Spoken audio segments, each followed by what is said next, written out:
Zbadal som, ako po ceste beha kačička s malým. Zastal som a v kanáli som videl, že sa pohybujú ďalšie malé. 6 mláďat spadlo do hlbokého kanála krytého mrežou, ich mama sa k ním nevedela dostať a pobehovala po rušnej ceste. Všimol si ju okolo idúci vodič, ktorý neváhal zavolať hasičov.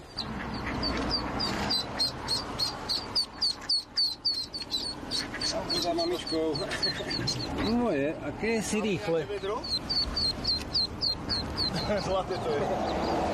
Upozorňovali odstavenými blikajúcimi autami okolo idúcich vodičov na to, že sa na ceste niečo deje, aby spomalili. Ďalšie mláďa uviazlo na druhej strane cesty. Hasiči liezli do kanála popri autách, ktoré cestou prechádzali. V premávke si tak museli dávať pozor aj sami na seba.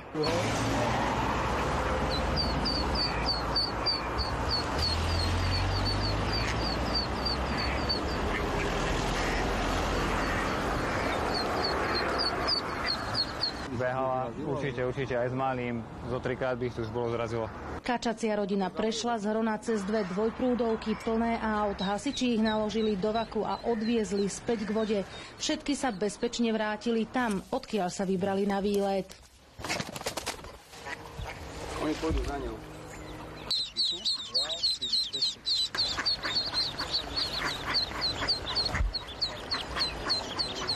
Z Banskej Bystrice Katarína Kováčiková, televízia JOJ.